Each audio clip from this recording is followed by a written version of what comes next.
대통령이 검찰총장에 대한 징계안을 집행한 지 만 하루가 안 돼 검찰총장이 법적 대응에 나섰습니다. 검찰 개혁을 둘러싼 논란이 이제 다음 라운드로 접어들었는데요. 오늘 목요 정치 토크에선 지난 몇 달간 정치권을 달군 이 문제 다뤄보겠습니다. 오늘도 1,000명이 넘는 코로나19 신규 확진자가 나왔다는 소식, 요리를 하다 불을 낸 어린 자매가 이웃의 도움으로 화를 면했다는 소식도 준비했습니다. 12월 17일 목요일 7시 뉴스 시작합니다. 먼저 이 시각 주요 뉴스입니다. 국내 코로나19 신규 확진자가 이틀 연속 1,000명을 넘었습니다. 대전과 충남에서도 기존 확진자의 접촉자를 중심으로 추가 감염이 이어지고 있습니다. 정직 2개월의 징계 처분을 받은 윤석열 검찰총장이 법원에 행정소송과 집행정지 신청을 내며 하루 만에 법적 대응에 나섰습니다. 사의를 표명했던 추미애 장관은 오늘 연가를 내고 출근하지 않았습니다. 중소벤처기업부 세종 이전을 논의하는 공청회가 찬반 의견만 확인한 채 접점 없이 끝났습니다. 허태정 대전시장과 지역 국회의원들이 행정 절차 중단을 재차 촉구했지만 행안부는 타당성이 인정되면 대통령 승인 절차를 밟을 계획입니다. 10살과 7살 난 어린 자매가 집에서 요리를 하다 불이 났습니다. 보호자도 집을 비운 상태라 자칫 큰 피해로 이어질 뻔했는데 이웃 주민들의 발빠른 대처로 큰 화를 면했습니다. 대전과 충남에서는 어젯밤부터 이 시간까지 30여 명의 코로나19 확진자가 또 나왔습니다. 특히 앞서 직원 8명이 감염됐던 대전의 마스크 공장과 관련해 해당 직원들의 가족도 잇따라 확진됐습니다. 환경 검체 검사 결과 휴게실과 일부 작업대에서 바이러스가 검출됐는데요. 공장 측은 예방적 차원에서 마스크 60만 장을 폐기하기로 했습니다. 백상현 기자입니다. 직원 8명이 집단 감염된 대전의 마스크 공장. 어제 밤부터 오늘 사이 확진된 직원들의 가족 4명이 추가로 양성 판정을 받았습니다. 해당 공장 12곳에서 환경검체를 채취해 검사한 결과 1층 작업대와 2층 휴게 공간의 테이블, 커피포트 등 4곳에서 바이러스가 나왔습니다. 방역당국은 직원들이 2층 휴게 공간에서 도시락을 배달시켜 먹다 감염이 확산된 것으로 추정하고 있습니다. 집단 감염 여파가 계속되자 업체 측은 지난 8일부터 만들어진 마스크 60만 장을 선제적으로 폐기 처분하기로 했습니다. 하지만 최초 감염 경로는 여전히 오리무중입니다. 누가 먼저 감염이 되었는지는 제가 좀 더 조사할 필요가 있을 것 같아요. GPS나 이런 걸 좀 더 확보를 해가지고 좀 폭넓게 저희가 좀 찾을 필요가 있다라고 보입니다. 대전에서는 또 지난 11일 서울 용산에서 전북 익산으로 가는 무궁화호에서 영무원 역할을 한 코레일 본사 직원과 가족 2명이 확진됐습니다. 방역당국은 해당 직원이 열차에서 수원 확진자와 접촉했다고 보지만 이게 감염원인지는 좀 더 조사가 필요하다는 입장입니다. 대전에서는 이 밖에도 맥주집과 대전지법 직원과 관련해 각각 1명이 추가 확진되는 등 산발적 감염이 잇따랐습니다. 충남에서는 앞서 집단 감염이 발생한 당진 나음교회와 관련해 확진자 11명이 더 나왔습니다. 추가 확진자들은 기존 확진자의 접촉자나 가족으로 나음교회 관련 감염자는 130여 명으로 늘었습니다. 어제 베트남 유학생 20명이 집단 감염된 보령 아주자동차대학교에서는 내국인 학생 1명이 추가 확진됐습니다. 충남에서는 이 밖에도 천안과 보령, 태안 등에서 집단 감염이 발생한 대전과 서산 맥주집과 관련해 확진자가 더 나오는 등 감염자가 잇따랐습니다. KBS 뉴스 백상현입니다. 네, 코로나19 신규 확진자가 이틀째 전국에서 1,000명대를 이어갔습니다. 위중증 환자도 급증하면서 병상 부족 현상은 여전한데요. 정부는 위기 상황은 맞지만 아직 방역 통제망을 상실했거나 의료 체계가 버티지 못할 상황은 아니라고 밝혔습니다. 무엇보다 현재 거리 두기 단계에서 철저한 방역 실천이 중요하다고 강조했습니다. 염기석 기자입니다. 질병관리청 중앙방역대책본부는 오늘 0시 기준 코로나19 신규 확진자가 1,014명 늘었다고 밝혔습니다. 이틀 연속 1,000명을 넘어선 가운데 국내 발생 993명, 해외 유입 사례는 21명입니다. 지역별로는 서울 420명, 경기 284명, 인천 80명 등 80% 가까이가 수도권에 집중됐고 부산 44명, 경남 30명 등의 순이었습니다. 사망자는 1일 증가 치료는 가장 많은 22명 늘어 누적 634명을 기록했습니다. 위중증 환자는 16명 늘어 242명에 이르고 있는데 지난 1일과 비교하면 2.5배 늘어난 수치입니다. 어제 기준 당장 사용 가능한 중환자 병상은 전국적으로 41개만 남았습니다. 수도권은 서울 1개, 인천 1개, 경기 2개, 총 4병상 남았습니다. 정부는 연말까지 중환자 병상 300여 개를 추가 확보한다는 계획이지만 전문 인력 확보도 필요해 실제 가동까지는 상당한 시간이 필요해 보입니다. 방역당국은 최고 거리두기인 3단계 상향의 기준은 방역 통제망을 상실했거나 의료체계가 붕괴되는 상황이라고 밝혔습니다.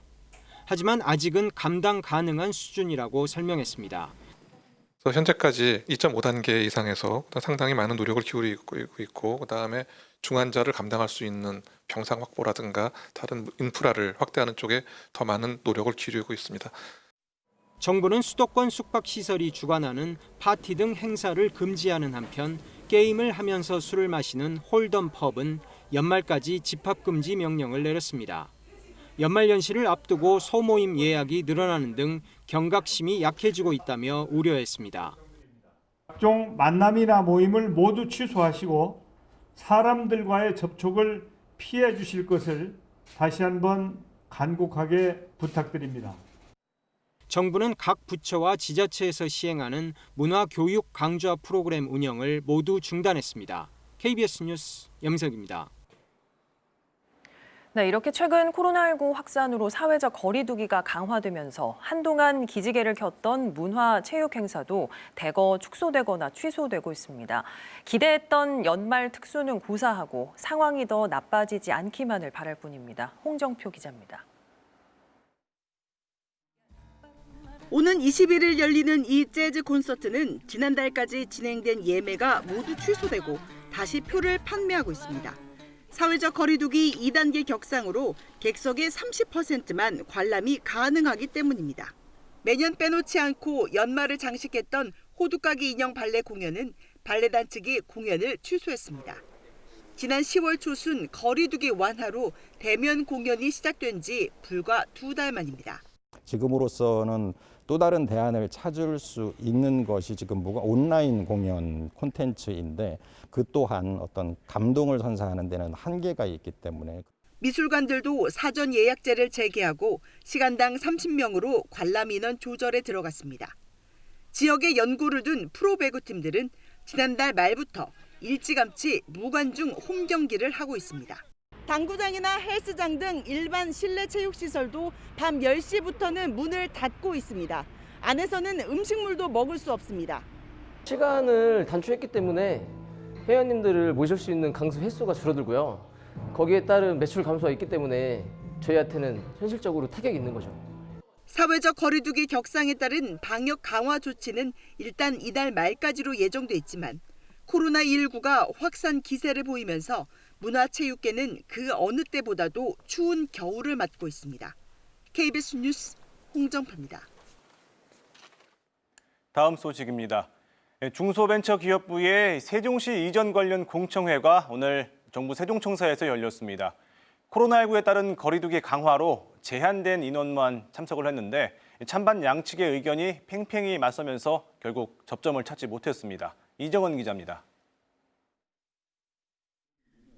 코로나19 재확산에 따른 거리두기 강화로 대전과 세종시민 각각 30명씩만 참석한 중기부 세종시 이전 관련 공청회. 찬반 양측 패널의 발표가 끝나기도 전에 방청석에서 고성이 오갑니다. 바로 옆에 있는 기관을 가져간다는 건 정말 잘못된 겁니다.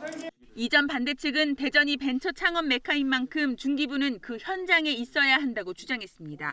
또 그동안 세종으로 경제 인구가 유출돼 왔는데 중기부마저 이전하면 대전은 고령화 도시가 될 것이라 우려했습니다. 어떻게 대전이 지속 발전 가능한 도시로 남아 있을 수 있습니까? 반면 찬성 측은 행정의 효율성을 강조했습니다. 중기부가 다양한 분야의 기업을 상대하기 때문에 이에 따라 관련 부처들과 동시에 협의해야 해 20개 부처가 함께 모여 있는 세종으로 가야 한다는 겁니다. 길과장, 길곡장 이런 얘기를 많이 하지 않습니까? 근데 이게 정책 개발하는 시간들이 없어요. 공청회는 예정 시간인 2시간을 다 채우지 못하고 대전 시민들이 먼저 퇴장하면서 끝났습니다. 정부의 그 각 건 그대로 진행되기 때문에 그래프 진행 중이라도 자리를 박차고 나왔습니다. 그럼 국가적인 차원으로 봤을 때 중기부는 일리 오고 또 다른 청이 거기를 자리를 메꿔가면서 그렇게 함께 가면 될 것 같습니다. 공청회에 앞서 허태정 대전시장과 국회의원 등 20여 명은 공청회가 이전 명분 쌓기용 형식 절차가 아니냐며 중기부 이전 관련 절차를 즉각 중단할 것을 촉구했습니다. 팽팽한 찬반 논란 속에 행정안전부는 공청회 내용을 검토한 뒤 이달 말까지 관계기관 협의를 거쳐 이전에 대한 타당성이 인정되면 다음 달 대통령 승인을 거쳐 이전 계획을 고시할 예정이라고 밝혔습니다. KBS 뉴스 이정훈입니다. 네, 어제 정직 2개월의 징계 처분을 받은 윤석열 검찰총장 하루 만에 법적 대응에 나섰습니다. 윤 총장 측은 오늘 법원에 행정소송과 또 집행정지 신청을 내기로 했습니다. 백인선 기자입니다. 윤석열 검찰총장의 징계 사유는 이른바 판사 사찰 의혹과 정치적 중립에 관한 부적절한 언행, 채널A 사건 감찰과 수사방해 등 모두 4가지입니다.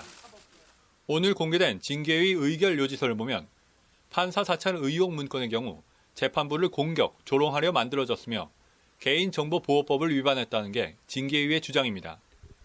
정치적 중립 의무 위반으로 판단했던 국감 발언에 대해서는 국회의원과 국민들이 정치 가능성을 긍정하는 것으로 받아들였다며 총장으로서의 위신이 손상됐다고 봤습니다. 윤 총장은 이 같은 징계 사유들이 부당하다며 추미애 법무부 장관을 상대로 징계 처분을 취소해달라는 행정소송을 오늘 중 제기할 예정입니다. 또 행정소송 결과가 나오기 전까지 정직의 효력을 멈춰달라는 집행정지 신청도 함께 낸다는 계획입니다.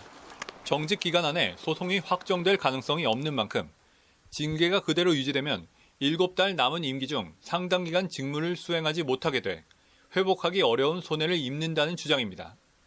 특히 2달 동안 공백이 생기면 주요 수사 결과가 달라질 수 있다고 윤 총장 측은 밝혔습니다. 앞서 윤 총장은 지난달 추미애 법무부 장관으로부터 직무 배제 처분을 받았지만 법원이 이를 부당하다고 판단하면서 직무정지 일주일 만에 복귀했습니다. 문재인 대통령이 징계를 제거하면서 직무가 정지된 윤 총장은 오늘 자택에서 소송에 대비했고 대검은 조남관 차장검사가 권한 대행을 맡게 됐습니다. KBS 뉴스 백인성입니다. 이런 가운데 개정된 공수처법이 시행되면서 공수처장 후보 추천위원회가 내일 회의를 열고 최종 후보 2명을 논의할 예정입니다. 그러자 국민의힘 측 추천위원 2명 중 1명이 오늘 사퇴했습니다. 1명이 빠진 상황에서 위원회가 최종 후보를 결정하면 또 법적 대응을 하겠다는 겁니다. 신지혜 기자의 보도입니다. 공수처장 후보를 정하는 추천위원회가 내일 다시 열립니다. 현재 유력 후보는 지난 회의에서 5표씩을 얻은 김진욱 헌재 선임연구관과 전현정 변호사입니다. 새해 초에는 공수처를 출범한다고 공언한 민주당은 내일은 후보 2명을 결정하겠다는 입장입니다. 이미 공수처장 내정자가 있다는 주호영 국민의힘 원내대표 주장에도 반박했습니다.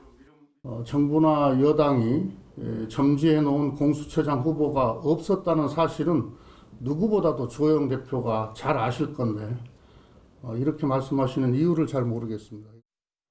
국민의힘 측은 새로운 전략을 짜냈습니다. 국민의힘이 추천한 2명의 추천위원 가운데 1명이 오늘 사퇴했습니다. 중립적인 후보를 추천하려 최선을 다했지만 한계를 느꼈다는 게 이유입니다. 그러면서 빈자리가 채워질 때까지 후보 결정을 미뤄야 한다고 주장했습니다. 정권과 관계된 이런 모든 사건들의 수사를 중단하고 공수처로 가지고 가고 퇴임 이후의 안전도 보장받을 수 있게 된 것을 진심으로 축하드립니다. 공수처법에는 추천인은 7명으로 구성한다고만 규정돼 있습니다. 따라서 최종 후보 선정 여부는 내일 추천위원회가 자체적으로 결정해야 합니다. 가능성이 적어 보이지만 새 위원을 선임하자는 국민의힘 측 주장이 받아들여지면 회의가 한 차례 더 열릴 수도 있습니다. 그렇게 되더라도 열흘 안에 위원 추천을 해야 하는 것으로 바뀐 개정 공수처법에 따라 올해 안에는 초대 공수처장이 결정될 거로 보입니다. KBS 뉴스 신지혜입니다.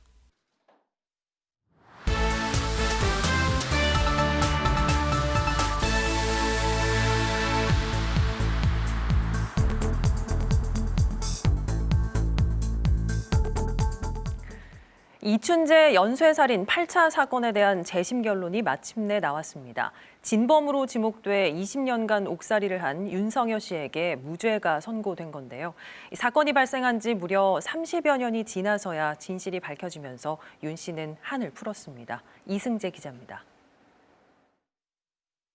이춘재 8차 사건의 진범으로 몰려 20년 옥살이를 한 윤성여 씨. 사건 발생 32년 만에 무죄가 선고됐습니다. 무죄가 선고되어야 합니다. 사법부 구성원의 일원으로서 사과의 말씀을 드립니다. 출소한 지도 벌써 11년이 지나 선고된 무죄. 윤 씨는 재심을 도운 박준영 변호사 등과 악수를 하며 기뻐했습니다.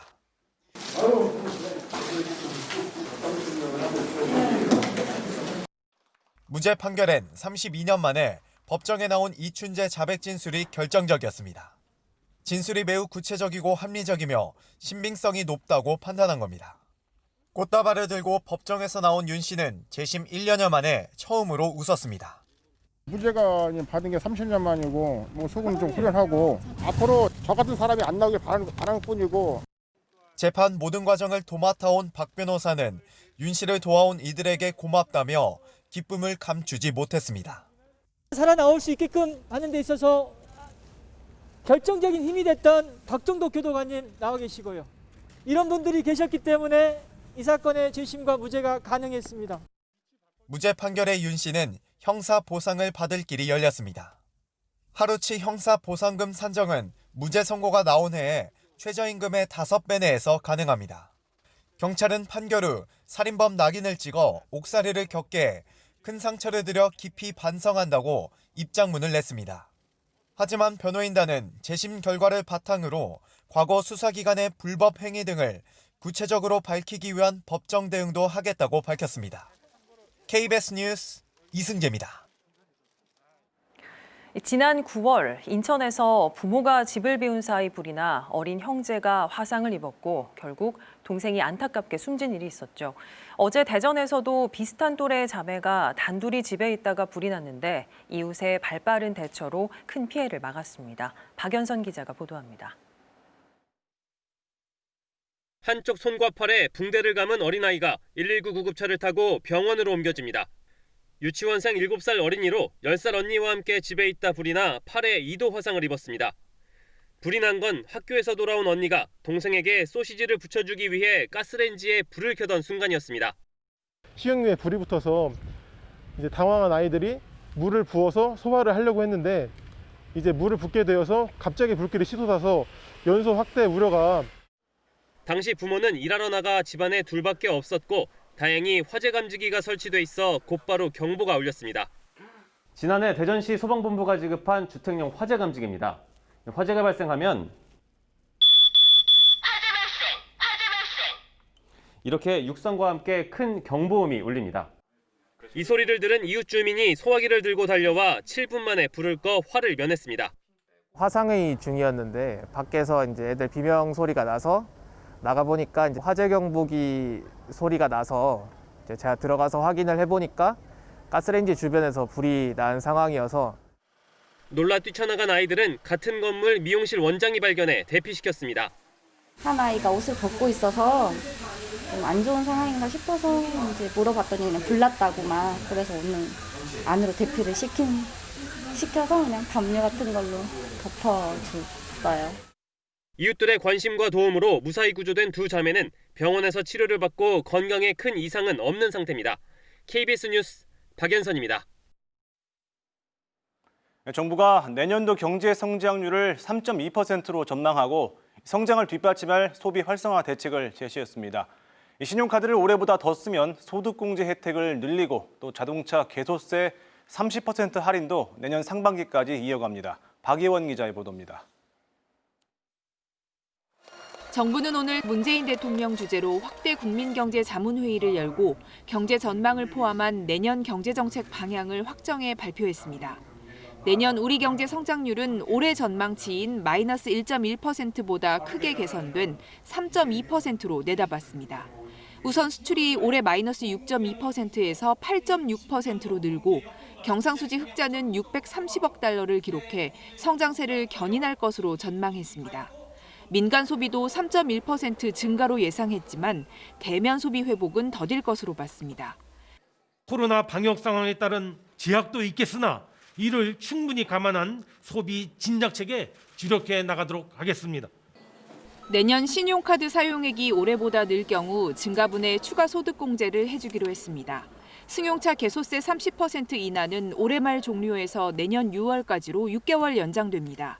고효율 가전 구매금액 환급도 500억 원의 예산을 들여 진행합니다. 지역사랑 상품권은 15조 원, 온누리 상품권은 3조 원 등 올해보다 발행 액수를 늘리기로 했습니다. 취업자 수는 내년 15만 명 늘겠지만 회복 속도는 경제 성장률에 미치지 못해 어려움이 길어질 것으로 내다봤습니다. 정부는 일자리 취약계층을 위해 10만 청년 일 경험 제공 사업을 진행하고 공공일자리 104만 개를 조성합니다. 특고 프리랜서는 미소금융과 햇살론 대출을 받을 수 있습니다. 선도형 경제로의 전환을 위해서는 5G 시설 투자에 세액공제 우대를 적용하고 미래차와 시스템 반도체, 바이오 헬스 등 이른바 빅3 산업 지원을 본격화합니다. 공공과 민자, 민간을 합친 투자 목표는 110조 원으로 잡았습니다. 이 가운데 28조 원을 배정한 민간 기업의 투자를 유도하기 위해서는 설비 투자의 세제 혜택을 늘리기로 했습니다. KBS 뉴스 박예원입니다. 천안과 논산 공주의 동지역이 조정 대상 지역으로 신규 지정됐습니다. 국토교통부는 주거정책심의위원회를 열어 최근 3개월 주택가격 상승률이 물가 상승률의 1.3배를 초과하고 외지인 매수 비율이 급증하는 등 부동산 시장 과열 양상을 보이는 천안 동남구와 서북구 그리고 논산과 공주에서 읍면 지역을 제외한 동지역 전체를 조정 대상 지역으로 지정했습니다. 조정 지역에서는 대출과 주택 청약 요건이 강화되고 주택을 구매하려면 자금 조달 계획서를 제출해야 하는 등 각종 규제가 강화됩니다. 같은 종류의 암이라고 하더라도 세포의 조직 차이에 따라 항암제 등의 표적 치료가 달라지는데요. 그래서 이 세포 조직을 얼마나 정확하고 빠르게 파악하느냐가 관건입니다. 그런데 국내 연구진이 암 환자별 특성에 맞게 세포를 정확하게 진단할 수 있는 기술을 개발했습니다. 조용호 기자입니다. 의료진들이 암 진단 과정에서 세포 조직을 관찰하기 위해 사용하는 생체 조직 팽창 현미경입니다. 이때 암세포가 어떤 조직 특성을 가졌는지 알기 위해 면역 형광 신호법을 이용하는데 현재로서는 숨어있는 암세포를 잘 찾기가 어렵고 시간도 오래 걸리는 단점이 있습니다. 카이스트 신소재공학과 연구팀이 기존 형광 신호보다 9배 증폭 가능한 프랙탈이라는 새로운 신호 증폭 기술을 개발했습니다. 프랙탈 기술은 항체 기반의 염색 방법으로 신호 증폭 과정이 매우 간단하고 특수한 화학물질 사용도 필요 없습니다. 1차 항체, 2차 항체, 그리고 2차 항체를 또 타겟하는 항체, 그리고 그 항체를 또 타겟하는 항체 이렇게 반복적으로 수행함으로써 이제 신호를 증폭시킬 수 있었습니다. 암세포 이미지나 영상을 좀 더 선명하게 확인할 수 있어 세부적인 암 진단과 치료, 신약 개발에 도움이 기대됩니다. 유방암에 대한 항암제, 대장암에 대한 항암제 이런 식이었는데 이제 우리가 암을 정확히 더 세부 타입을 나눌 수 있기 때문에 어떤 세부 타입에 맞는 항암제 이렇게 좀 더 표적 치료를 개발해지는 것이 가능합니다. 이번 연구 결과는 국제학술지인 영국 왕립화학회 나노스케일지 11월 13일자에 게재됐습니다. KBS 뉴스 조용입니다.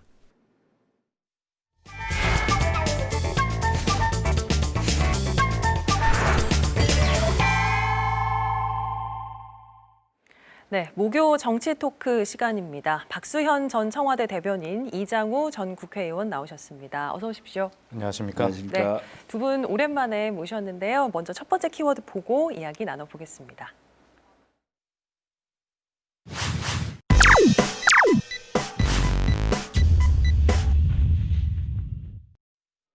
네, 첫 번째 키워드 죽어도 못 보내로 꼽았습니다. 자, 앞서 저희 리포트 보셨지만 오늘 중기부 이전 공청회가 있었습니다. 고성이 오가기도 했고 찬반 분위기가 팽팽했다고 전해지고 있는데요. 대전시는 세종시로 중기부를 절대 못 보낸다라는 입장입니다. 이장우 전 의원, 중기청 이전 어떻게 될까요? 우리 대전 시민은 절대 못 보는 게 맞는데 예.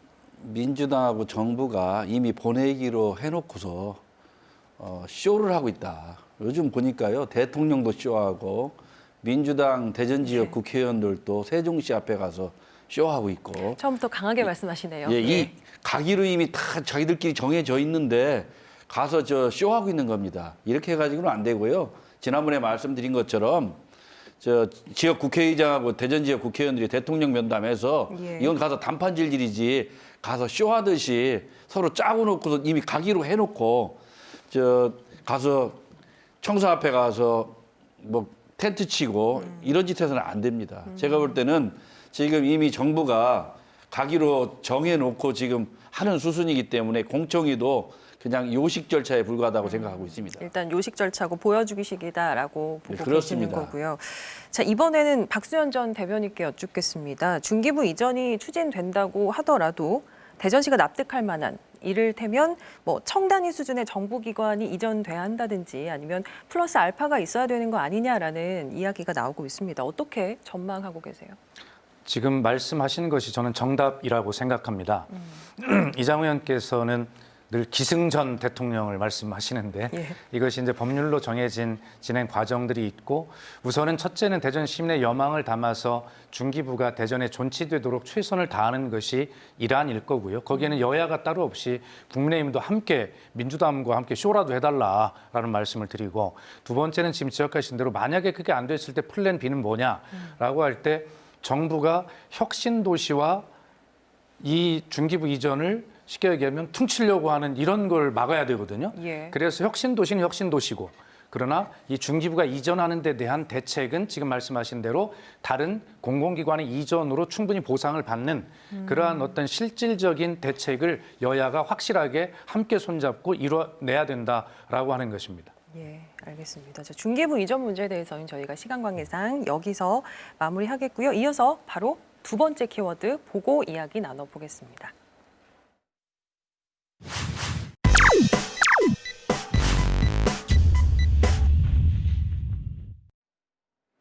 네, 두 번째 키워드는 정직 2개월입니다. 뭐 두 분 예상하시겠지만 윤석열 검찰총장에 대한 이야기인데요. 이제 어제 대통령이 윤석열 검찰총장에 대한 징계를 재가했고 동시에 추미애 법무장관은 사의를 표명했습니다. 전체적인 상황을 어떻게 평가하시는지 이번에는 박수현 전 대변인께 먼저 들을까요? 예, 우리 국민의 오랜 수십 년의 바람이 권력기관의 개혁이었습니다. 그래서 국민 위에 군림하는 그러한 권력기관, 검찰, 경찰, 뭐 국정원 이런 건데 더 좋은 민주주의를 만들 때가 되었다는 것이고요. 그래서 이제 경찰과 국정원 개혁은 이제 법률로 다 됐고 이제 마지막 검찰 개혁인데 이게 이렇게 어렵습니다. 선출된 정치인이 정치 권력이 관료 사회를 통제할 수 있는 것이야말로 굉장히 중요한 민주주의 원리인데 윤석열 총장을 지금 과의 추미애 법무장관과의 싸움, 추윤 갈등이라고 하는 이 과정에서 보면 윤석열 총장을 억지로 찍어내려고 한다라고 하는 우리가 많이 그전부터 보아왔던 그런 프레임이 작동하고 있습니다. 어쨌든 결론은 났지만 앞으로 가야 할 길이 굉장히 멀다. 그래서 수사권과 기소권을 분리하는 그러한 제도적 검찰개혁 2단계를 반드시 국회에서 다시 마무리를 해야 우리 국민이 더 이상 검찰을 권력기관을 무서워하지 않는 그러한 더 좋은 민주주의가 될 수 있다라는 말씀을 드립니다. 이장우 전 의원은 어떻게 보세요? 검찰개혁이라는 포장을 세워서 검찰총장을 내쫓는 일을 지금 서슴없이 하고 있는데 한 번도 경험하지 못한 일들이 대한민국에서 벌어지고 있습니다. 검찰총장을 내쫓기 위해서 정말로 이유 같지 않은 이유들을 대가면서 징계를 하고 또 대통령은 제가하고 또 무소불위의 권력을 가진 180석의 거대 여당 민주당은 여기에 부응해서 윤석열 총장을 사임시킬 수 있도록 계속 압박을 넣고 이런 일들이 한 번도 경험하지 못한 일들을 대한민국 국민이 지금 보고 있고요. 그뿐이 아니지 않습니까? 지금 부동산 문제, 뭐 모든 문제들이 국민들이 그동안 경험하지 못한 일들을 경험하고 있어요. 그 국민들은 정말 놀랍게 생각하는데 거대 권력을 갖고 있는 민주당과 청와대를 포함한 집권 여당이 지금 하는 행태들을 보면 국민은 안중에 없다. 국민 없다 이런 생각이 들고 어떠한 권력도 국민을 이길 수는 없다고 봅니다. 그런데 이번 사태를 지켜보면서 윤석열 총장에 대한 내쫓는 이런 행태들은 절차적으로도 공정하지 않고 내용도 옳지 않고 또 거기다 징계하는 징계위원들도 추미애 장관이 선임한 징계위원들 4편을 선임해가지고 내쫓는 작업을 하면 그걸 누가 공정하다고 하겠습니까? 그런 일들을 서슴없이 하기 때문에 지금 국민들이 분노하는 것이고 이 대통령을 포함한 민주당에 국민들이 정말 나라를 이렇게 운영해서는 되겠느냐 이런 비판이 지금 직면하고 있는 겁니다. 예. 자, 정직 2개월 처벌 수위는 적절하다고 보시는지 좀 여쭐게요. 예, 그것을 제가 적절성 여부를 판단할 수는 없지요. 예. 어쨌든 법원이 잘 판단해낼 것이라 믿고요. 제가 이장우 의원님 그 말꼬리를 잡는 것은 아니지만 사상 초유의 검찰총장 찍어내기가 아니라 첫 번째 검찰총장 찍어내기는 국민의힘이 집권했을 때 최동욱 검찰총장을 그것도 혼외자가 있다는 뒷조사를 시키는 비열한 방법으로 찍어낸 것이 최초의 사례다. 이렇게 말씀을 드리고 저희 집권당이 운영하는 국정에 대해서 걱정을 해주신 것은 감사하지만 저희들도 열심히 더 잘해서 박근혜 대통령 그 불행한 사태를 되풀이하지 않도록 최선을 다할 테니까 함께 좀 도와주시라 하는 말씀도 아울러 드리겠습니다. 두 분께 질문 하나 더 드리겠습니다. 윤 총장 측이 정직 취소 소송과 집행 정지를 신청하겠다고 예고를 했습니다. 어떻게 평가하시는지 또 앞으로 어떻게 전개될지 이장우 전 의원부터 말씀해 주시죠. 저는 당연한 수순이라고 보고요. 불합리하게 정말 감당할 수 없는 피해 또 그중에서 국민들이 겪어야 될 헌법 파괴 그리고 검찰의 중립, 공정성 파괴 이 부분에 대해서 검찰총장 입장에서 단호하게 대처를 안 하면 대한민국 검찰은 더 이상 없는 겁니다. 그러면 대한민국 검찰이 붕괴되면 무소불위의 권력을 가진 민주당과 집권 세력들이 국정농단을 서슴없이 지금처럼 할 것이고 이런 것들은 대한민국의 결국 불행을 갖고 올 것이다. 이렇게 보는 겁니다. 그래서 이 문제는 끝까지 잘못된 것은 바로잡으려는 윤석열 총장을 우리 국민들이 응원하고 지지해 줘야 된다고 저는 생각하고 있습니다. 검찰이 붕괴되면 안 된다라고 말씀하셨고요. 박 전 대변인께서는. 얼마 전에 술 접대 검사가 기소가 됐습니다. 그런데 99만 원 세트 메뉴라고 시중에서 유행하는 말 아시죠? 자기 식구를 감싸기 위해서 검사를 기소하지 않기 위해서 그렇게 세트 메뉴를 개발해서 100만 원 이하로 짜맞춘 아직도 이런 와중에 제 식구 감싸기 수사가 횡행하는 이러한 검찰 문화 그리고 예를 들어 일반 국민이 우리가 검찰에 가서 그런 일을 당했으면 그렇게 봐주겠습니까? 그런데도 윤석열 총장은 본인에게 주어진 절차만 부당하다고 항변하고 있습니다. 검찰총장이 자기의 억울함만 주장하는 것이 아니라 국민의 억울함 그리고 검찰 수사가 지금 이 와중에도 국민이 눈을 뜨고 부릅뜨고 있는 와중에도 자기 식구를 뻔뻔하게 기소하지 않는 이러한 감싸기 수사. 일반 국민이면 그렇게 하겠습니까? 이러기 때문에 검찰 개혁이 필요하다. 자, 윤 총장이 이 형사소송의 절차를 갖는 것은 자연인으로서 본인의 권리이니까 인정하겠습니다. 그러나 추윤 갈등처럼 그렇게 하지 말고 이제는 조용하게 본인의 권리를 법적 권리를 조용하게 소송을 통해 찾는 것은 반대하지 않습니다. 알겠습니다. 오늘도 두 분의 의견이 팽팽히 갈렸습니다. 앞으로 상황이 어떻게 전개될지 계속해서 지켜봐야겠습니다. 목요 정치 토크 오늘은 여기서 마무리하겠습니다. 박수현 전 청와대 대변인, 이장훈 전 국회의원과 함께했습니다. 두 분 고맙습니다.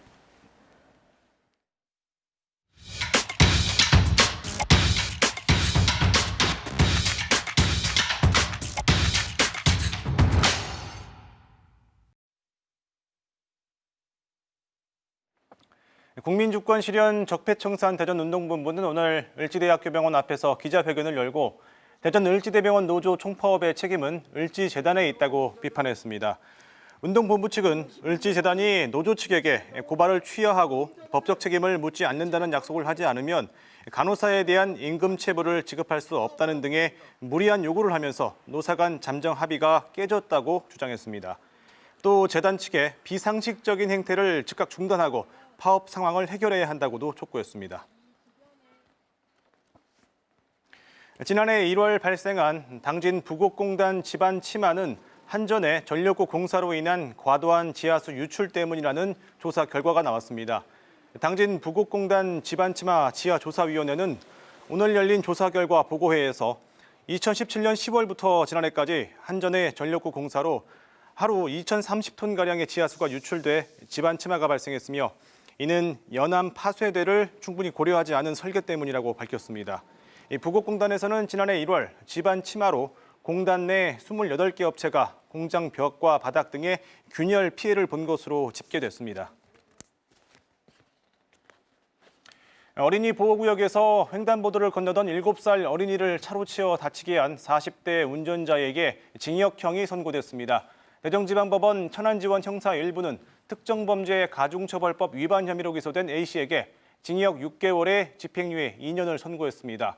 A씨는 지난 7월 아산의 한 초등학교 앞 도로에서 차를 타고 우회전을 하던 중 킥보드를 타고 횡단보도를 건너던 7살 어린이를 치어 전치 4주의 상해를 입힌 혐의로 기소됐습니다. 2021년 새해 첫 일출은 아침 7시 26분에 독도에서 가장 먼저 볼 수 있을 전망입니다. 한국천문연구원이 발표한 새해 해돋이 시간을 보면 대전에서는 7시 42분, 세종에서는 7시 43분에 첫 해를 볼 수 있습니다. 또 올해 마지막 날 가장 늦게 해가 지는 곳은 신안 가거도이고 당진 외목마을은 오후 5시 27분, 보령 대천과 서산 간호람, 태안 만리포와 서천 춘장대는 5시 29분까지 일몰을 볼 수 있습니다. 지역별 일출 일몰 시간은 천문연구원 홈페이지에서 찾아볼 수 있습니다.